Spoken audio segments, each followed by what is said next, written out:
राधे राधे, जय श्री कृष्णा। आप सभी प्रिय भक्तगणों को जितिया व्रत की हार्दिक शुभकामनाएं एवं बधाइयाँ।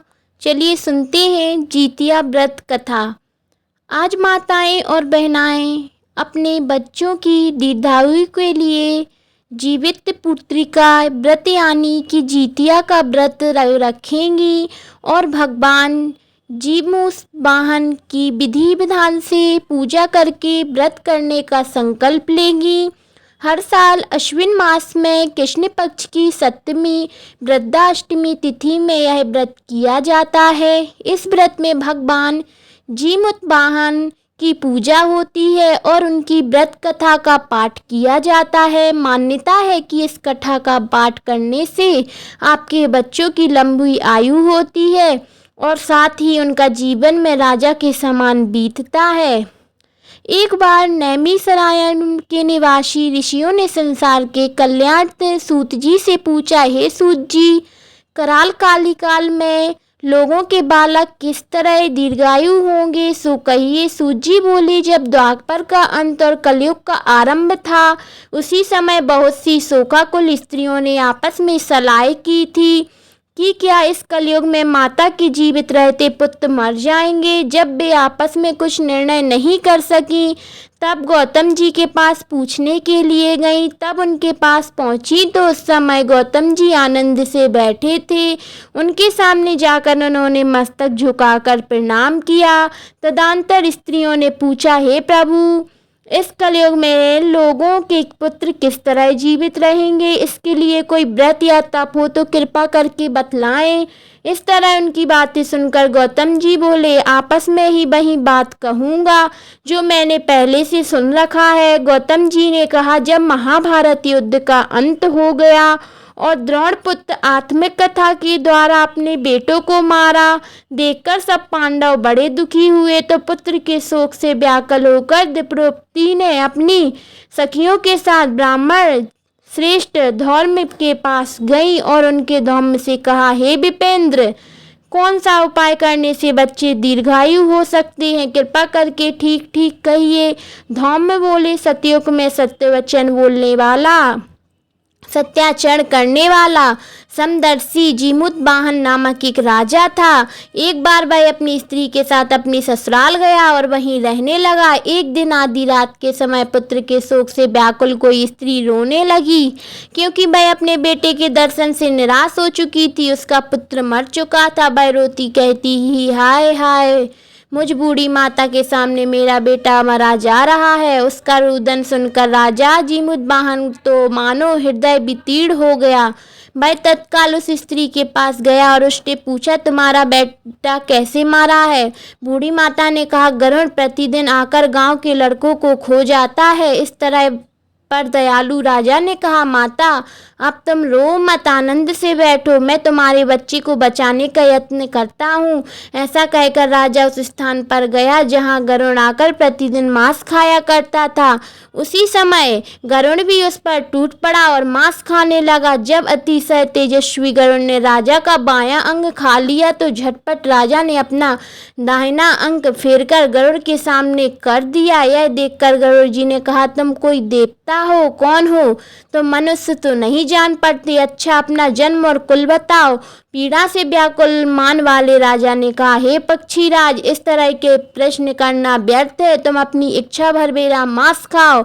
यह सुनकर गरुड़ रुक गए और बड़े आदर के साथ राजा का जन्म और कुल की बात पूछने लगे। राजा ने कहा, मेरी माता का नाम सैम्या है और मेरे पिता का नाम शालिवाहन है। सूर्यवंश में मेरा जन्म हुआ है और जीमूत वाहन मेरा नाम है। राजा की दयालुता देखकर गरुड़ ने कहा, हे महाभाग, तुम्हारे मन में जो अभिलाषा हो वह वर मांगो। राजा ने कहा, हे पक्षीराज, यदि आप मुझे वर दे रहे हैं तो वर दीजिए कि आपने अब तक जिन प्राणियों को खाया है वे सब जीवित हो जाएं। हे स्वामिनी, आपने अब से आप यह बालकों को ना खाएं और कोई ऐसा उपाय करें कि जहाँ जो उत्पन्न हो वे लोग बहुत दिनों तक जीवित रहें।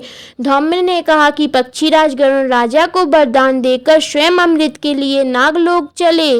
वहाँ से अमृत लाकर उन्होंने मरे मनुष्यों की हड्डियों पर बरसाया। ऐसा करने से सब लोग जीवित हो गए जिनको कि पहले गरुड़ ने खाया था। राजा के त्याग और गरुड़ की कृपा से वहाँ बालों का बहुत कष्ट दूर हो गया। उस समय राजा के शरीर की शोभा दूनी हो गई थी। राजा की दयालुता देखकर गरुड़ ने फिर कहा, मैं संसार के कल्याण एक और वरदान दूंगा। आज अश्विन कृष्ण सप्तमी में रहित शुभ अष्टमी तिथि है। आज ही तुमने यहाँ की प्रजा को जीवन दान दिया है। हे वत्स, अब से यह दिन ब्रह्मा भाव हो गया है, जो मूर्ति वेद से विविध नामों से विख्यात है। वहीं त्रिलोक से पूजित दुर्गा अमृत प्राप्त करने का अर्थ में जीवित पुत्रिका कहलाई है। सो इस तिथि को जो स्त्रियां उस जीवित पुत्रिका की खुश और आकृति बनाकर तुम्हारी पूजा करेंगी तो दिनों दिन उनका सौभाग्य बढ़ेगा और वंश की भी बढ़ती होती रहेगी। हे महाभाग, इस विषय में विचार करने की भी आवश्यकता नहीं है। हे राजन, सप्तमी से रहित और उदया तिथि की अष्टमी को व्रत करें, यानी सप्तमी विद्ध अष्टमी जिस दिन हो उस दिन व्रत ना कर शुद्ध अष्टमी को व्रत करें और नवमी में पारण करें। यदि इस पर ध्यान न दिया गया तो फल नष्ट हो ही जाएगा और सौभाग्य तो अवश्य नष्ट हो जाएगा। जीमूत वाहन को इस तरह का वरदान देकर गरुड़ बैकुंठ धाम को चले गए और राजा भी अपनी पत्नी के साथ अपने नगर को वापस चले आए।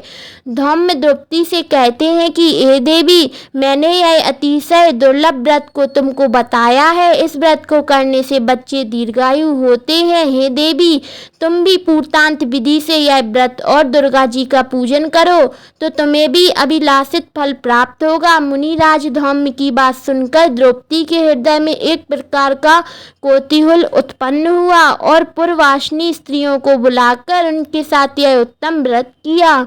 गौतम ने कहा, यह व्रत और इसके प्रभाव को किसी एक चिन्ह से सुन लिया और अपनी सखी सियारन को बतलाया। इसके बाद पीपल वृक्ष की शाखा पर बैठकर उस चिन्ह ने उस व्रत वृक्ष के खोते में बैठकर सियारिन ने भी व्रत को प्राप्त किया।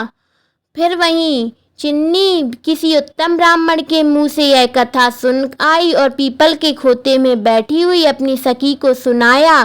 सियारिन ने आदि कथा सुनी थी कि उसे भूख लग गई और उसी समय शव से भरे शमशान में पहुंची। वहां उसने इच्छा भर मांस का भोजन किया और चिन्नी बिना कुछ खाए पिए रह गई और सवेरा हो गया।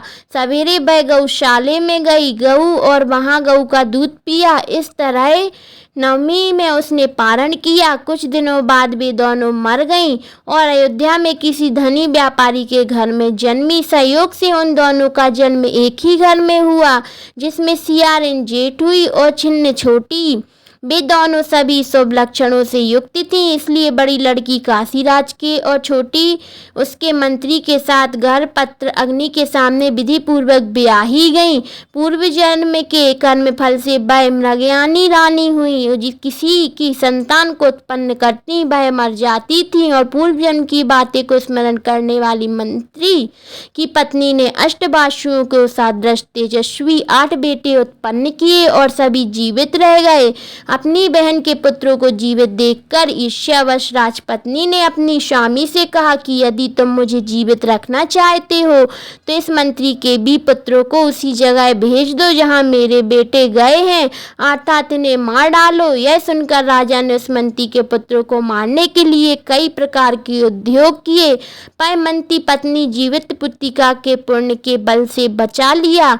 एक दिन राजा ने अपने आदमियों से उन पुत्रों का सिर कटवा कर पिटारी में रखवाया और पिटारी उनकी मंत्री पत्नी के पास भेज दिया, किंतु वे 8 सिर बेशकीमती जवाहरात हो गए। भले चंगे वे 8 लड़के अपनी माता के पास वापस चले गए। उनको जीवित देखकर राजपत्नी को बड़ा विस्मय हुआ। अंत में वह मंत्री की पत्नी के पास आई। उसने पूछा, बहन, तुमने कौन सा पुण्य किया है जिसके बार बार मारे जाने पर तुम्हारे बेटे नहीं मरते? इस पर मंत्री ने अपनी पत्नी से कहा, पूर्व जन्म में मैं चिन्नी थी।